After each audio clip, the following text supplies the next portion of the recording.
Hey, everybody, this is Mike Petraglia, Trags. I'm joined by Skinny, Richard Skinner of Local 12, and this is the Jungle War Skinny Bengals postgame pod from MetLife Stadium following a 17-7 desperately needed Bengals victory over the New York Football Giants on Sunday Night TV.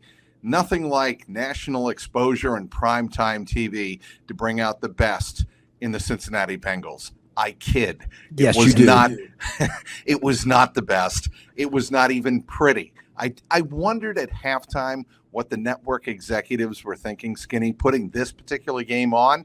But hey, it's Joe Burrow in the nation's number one media market on a Sunday night in the middle of October, and I guess I get that. But who knew that the Bengals were going to be 1-4 and the Giants were going to be 2-3 heading into this game?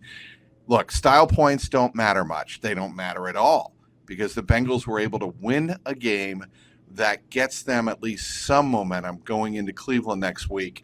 What were your biggest takeaways from the 17-7 win over the Giants Sunday night? Yeah, listen, the defense played a lot better. There's no question about that part.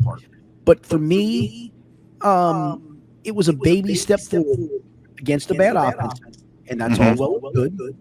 But I think they had to have something to hang their hat on, and I think they do now. Yeah, I think that is exactly the case. And to me, my biggest takeaway after the game, and I asked Zach Taylor this to start off the press conference, this was a gritty game. There was nothing pretty about it. Anybody who watched it, whether you were here in the press box, whether you were in the stands at MetLife Stadium, or whether you were back in Cincinnati watching it with a group of friends on TV, it was ugly. But to me, to win a game when Joe Burrow, who after the game admitted he had no rhythm, especially in the first half, to win a game like that on the road in a hostile environment against a team that really thought if they win the game, they're 500, they're 3-3, and maybe they have a season to play for going forward.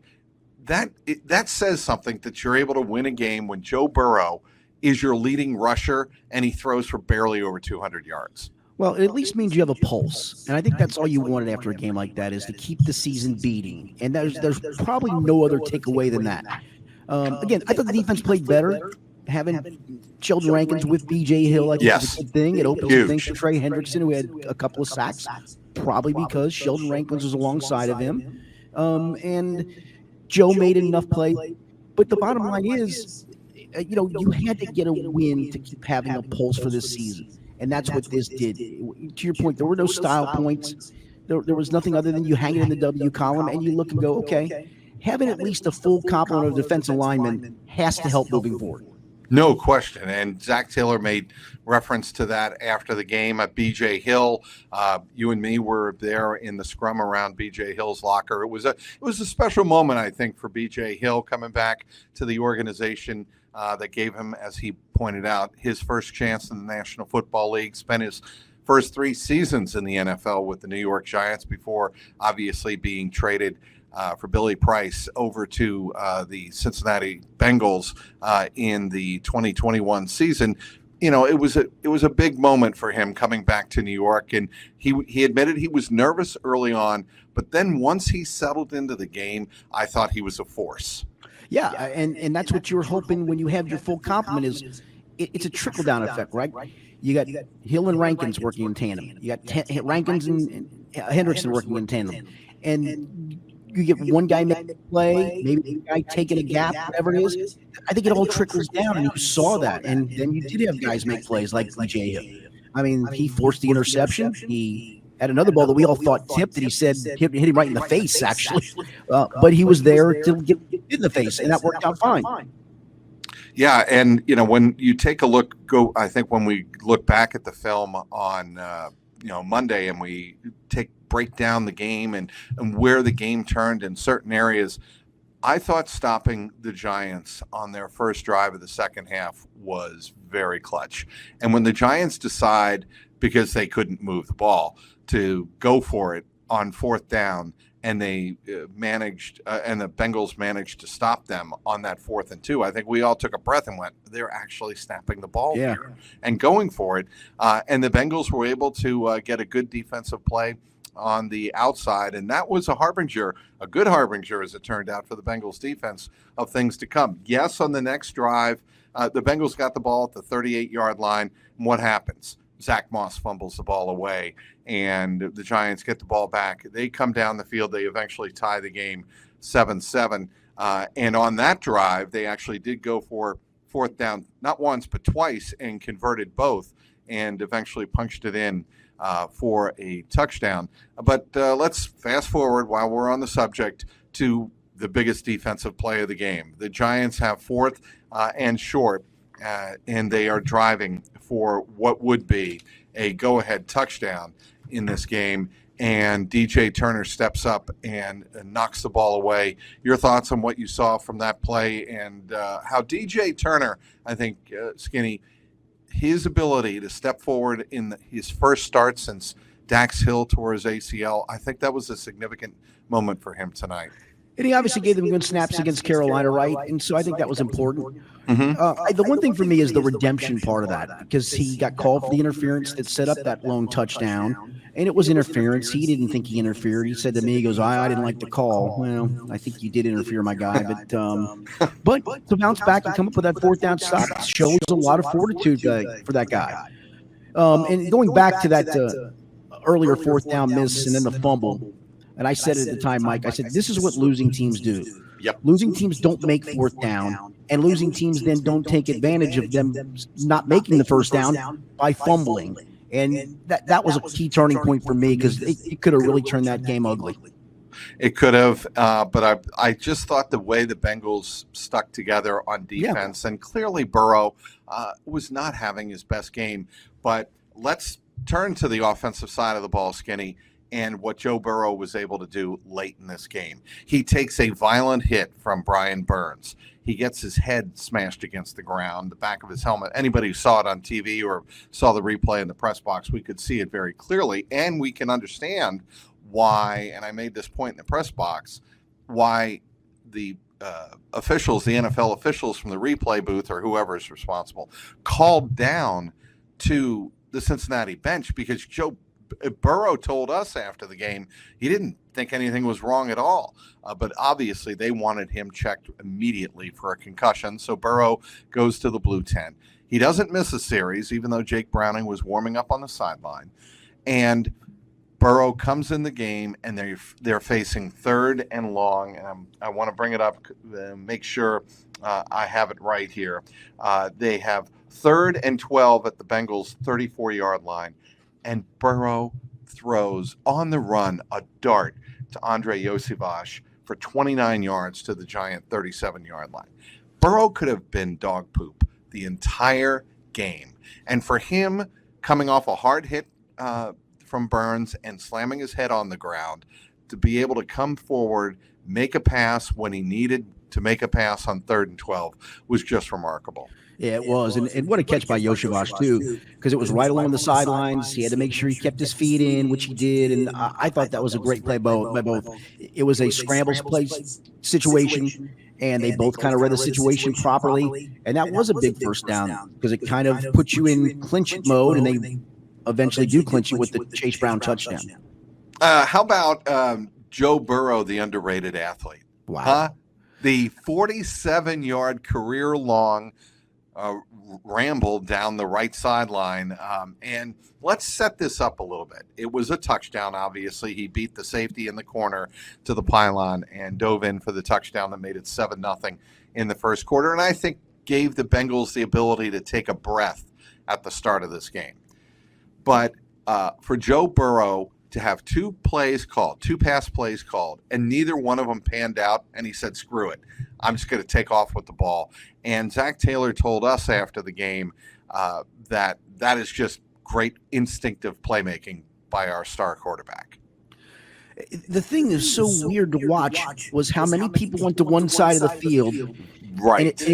And if you see the end zone picture of the tweet that was tweeted out, the safety that was on the hash that Joe ran to, as Joe starts running strangely, he runs the other way. And that's the guy that had to try to play catch up and then tackle Pinnock, Joe. I believe it was Pinnock. Pinnock. Yeah, it was. But Joe ran almost 20 miles an hour on that play.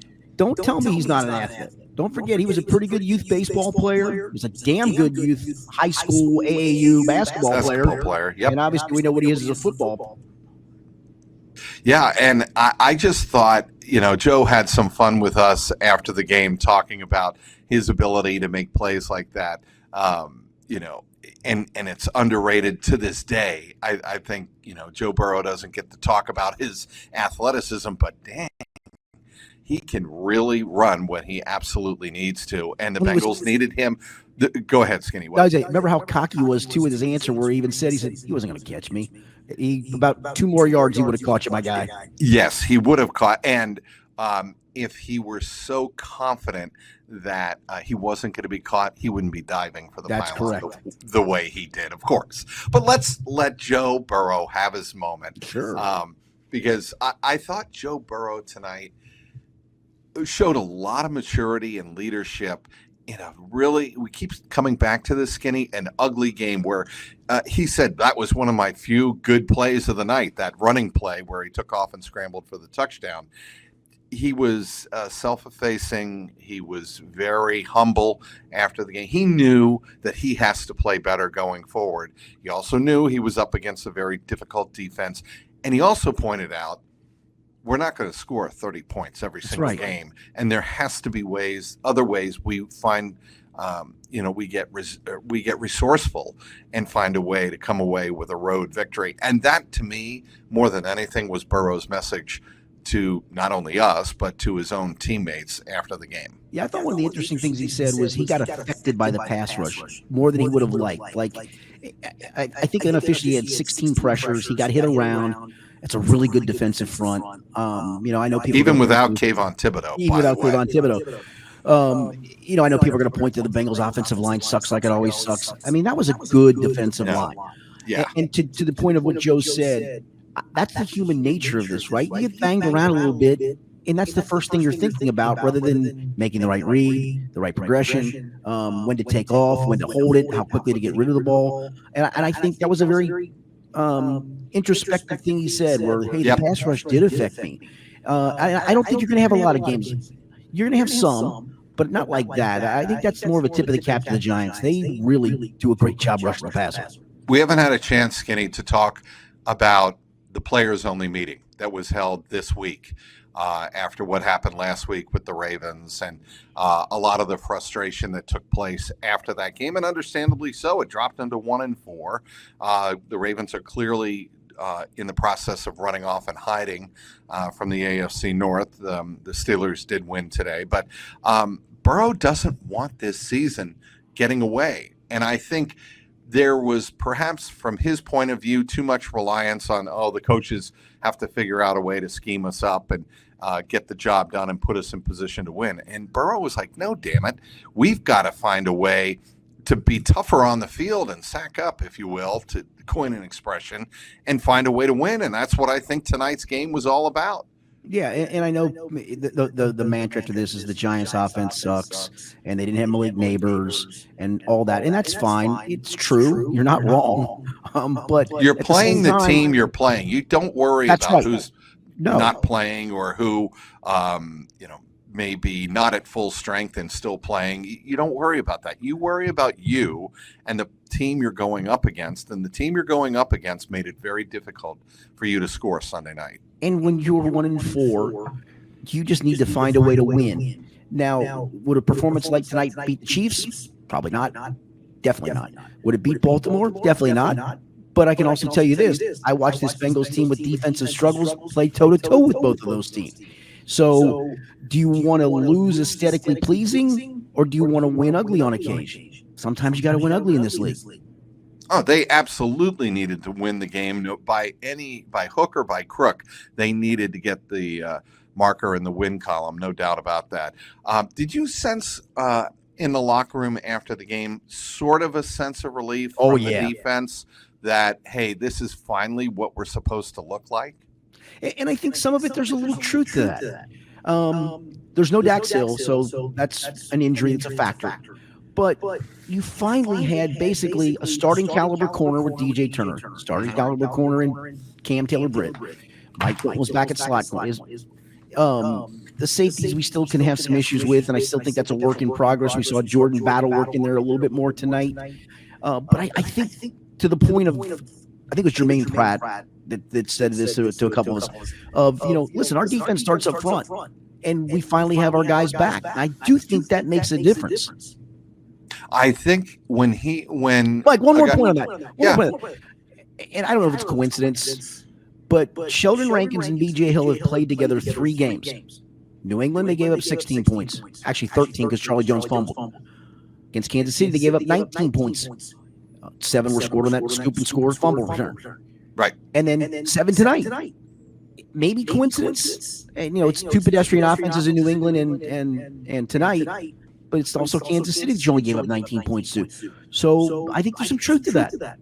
Well, you could call this offense that they played here on Sunday night in New York pedestrian. They also went to Seattle and scored 29 points and beat without Malik Neighbors. And beat the Seahawks pretty much like a drum, 29-20. So, there are reasons for the Bengals to stick their chest out a little bit after this game, and they should. I mean, you're not going to win games in this league running around with your tail between your legs saying we suck.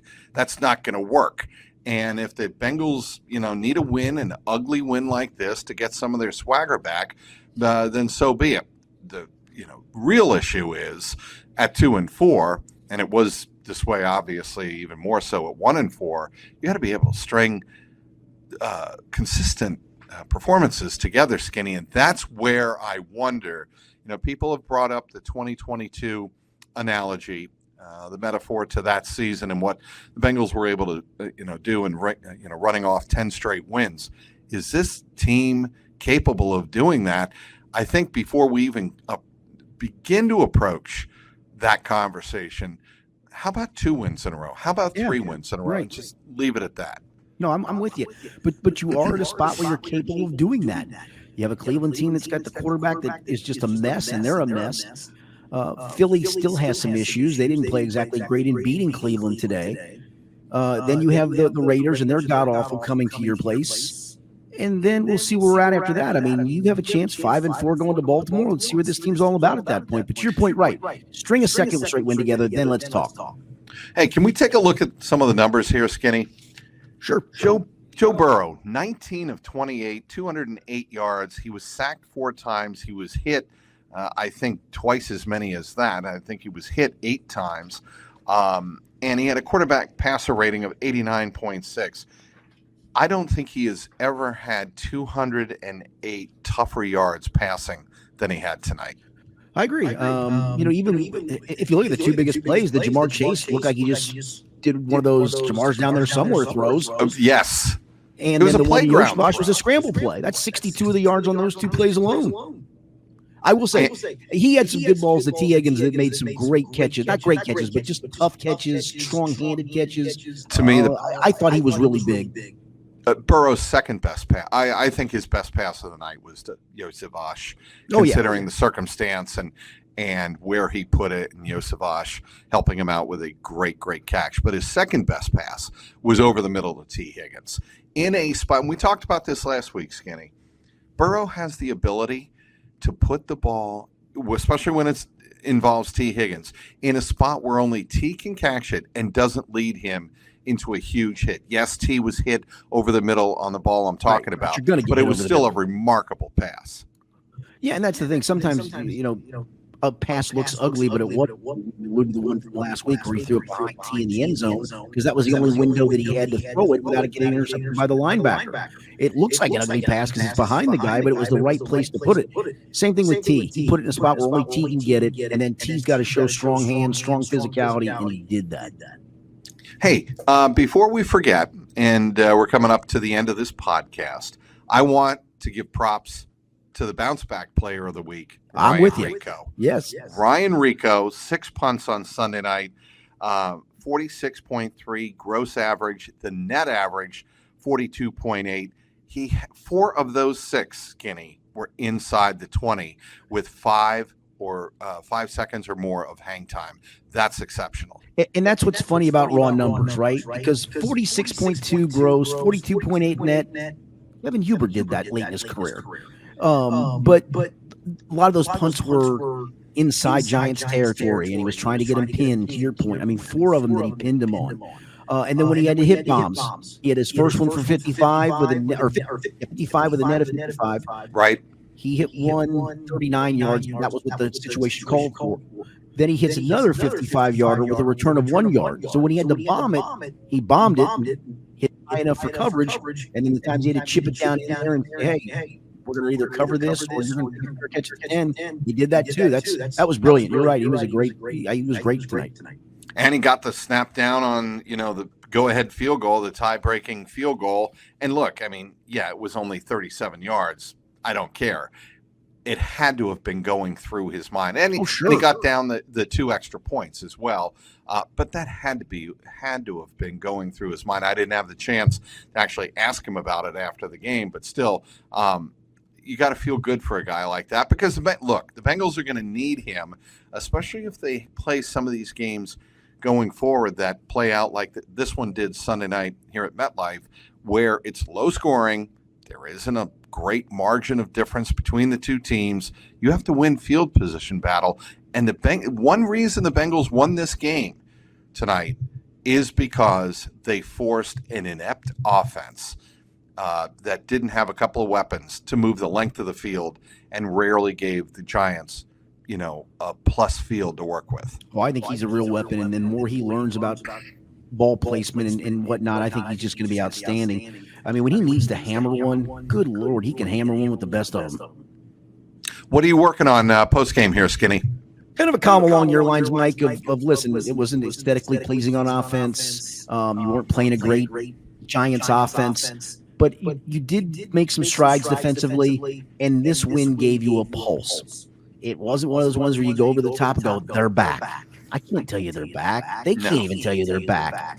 But it does give them a pulse and allows you, to your point, stack another one. And then you look up and see where you're at that point and feel like, okay, we've at least got ourselves a chance to now make a run at the playoffs. And that's what tonight did.